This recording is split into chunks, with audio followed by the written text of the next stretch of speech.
बाबरी मस्जिद के मामले में न्याय नहीं हुआ। ये मामला सालों तक कोर्ट में चला, लेकिन सुप्रीम कोर्ट ने हर बीते साल के साथ इस मामले में जो फैसला सुनाए वो गलत थे।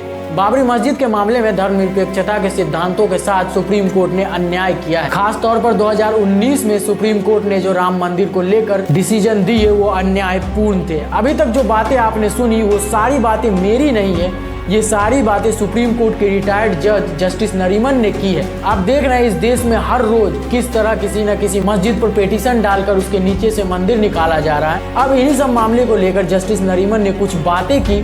वो कुछ और टॉपिक पर बात कर रहे थे, लेकिन टॉपिक से भटकते हुए वो बाबरी मस्जिद के टॉपिक पर आए और उन्होंने इतना बड़ा खुलासा किया कि इस खुलासे से पूरे देश में हड़कंप मच चुका है। उन्होंने क्या कहा वो सारी चीज हम इस वीडियो में जानेंगे, लेकिन इस वीडियो को शुरू करने से पहले चैनल को सब्सक्राइब कर ले, क्योंकि इसी तरह की वीडियो आगे आती रहती है। आज बाबरी मस्जिद को नहीं तोड़ा, बल्कि हिंदुस्तान के मुसलमानों के दिल को तोड़ा।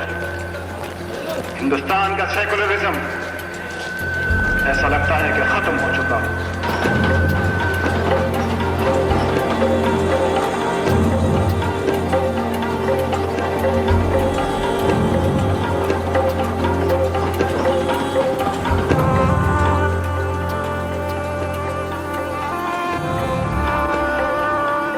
जस्टिस नरीमन का कहना था कि बाबरी मस्जिद वाले केस में सुप्रीम कोर्ट ने सेकुलरिज्म के कॉन्सेप्ट को ताक पर रख दिया था। ये सब उन्होंने AM अहमदी के याद में हो रहे एक इवेंट में कहा। वो सेकुलरिज्म के टॉपिक पर बात कर रहे थे, लेकिन सेकुलरिज्म के टॉपिक से भटकते भटकते वो बाबरी मस्जिद के टॉपिक पर पहुंचे और बाबरी मस्जिद के टॉपिक पर पहुंचने के बाद उन्होंने कई ऐसे खुलासे किए जो बाबरी मस्जिद से रिलेटेड है। उन्होंने कहा कि पहले लिबराहा कमीशन का गठन किया गया, लेकिन ये लिबराहा कमीशन 17 साल तक सोती रही और 17 साल के बाद 2019 में इन्होंने अपनी रिपोर्ट सबमिट की। इसके बाद इन्होंने 1993 के Ayodhya acquisition of areas act के बारे में बात की और इन्होंने इसके बाद ये भी कहा कि राष्ट्रपति के द्वारा सुप्रीम कोर्ट से ये पता करवाया गया था कि क्या सच में बाबरी मस्जिद के नीचे कोई राम मंदिर था। जस्टिस नरीमन के मुताबिक सरकार का ये कदम कोई शैतानी से कम नहीं था। उन्होंने बताया कि बाबरी मस्जिद की स्थापना 1528 में हुई थी और 1857 तक वो एज ए मस्जिद ही रही, लेकिन ब्रिटिश राज आने के बाद 1858 में ब्रिटिश ने बाबरी मस्जिद के बीच एक दीवार डलवाई और अंदर वाला हिस्सा मुसलमानों को दे दिया और बाहर वाला सारा हिस्सा हिंदुओं को दे दिया।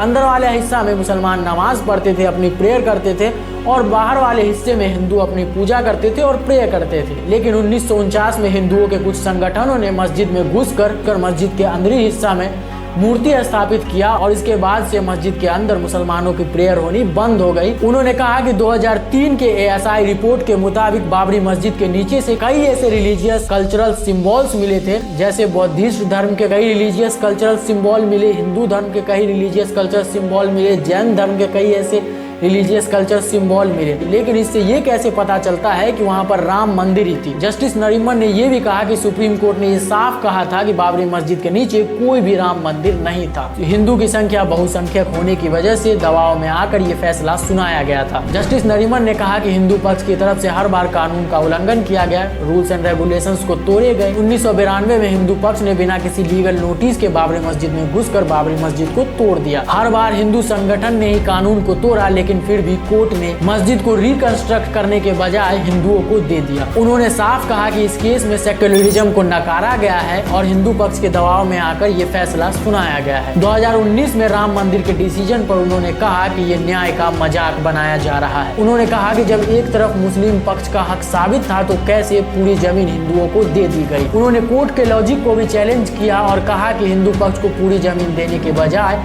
अल्टरनेटिव लैंड देनी चाहिए थी। उन्होंने कहा कि कोर्ट को सेक्युलरिज्म के आइडियल को समझकर रिलीजियस डिस्प्यूट में एक न्यूट्रल फैसला देना होगा। जस्टिस नरीमन ने कहा कि उनके लिए धर्म और न्याय का जुड़ा होना जरूरी है। अगर हिंदू और मुस्लिम के बीच न्याय का एक बैलेंस नहीं बना तो वो अन्याय है। उन्होंने कहा कि जब हिंदू पक्ष के व्यक्ति कोई कानून तोड़ते हैं तो उनके लिए कोई सख्त सजा नहीं होती है, लेकिन वहीं मुस्लिम कम्युनिटी के अधिकार को कभी नहीं समझा जाता जो उनके लिए अन्याय। जस्टिस नरीमन को मेरी और इस देश के सारे मुस्लिम की तरफ से सलाम है। आप उनके लिए क्या कहना चाहेंगे कमेंट बॉक्स में जरूर बताएं और इस वीडियो को सिर्फ अपने तक ना रखकर जितना शेयर कर सकते हैं उतना शेयर करें, क्योंकि गोदी मीडिया इस न्यूज को कभी नहीं दिखाने वाली है। धन्यवाद।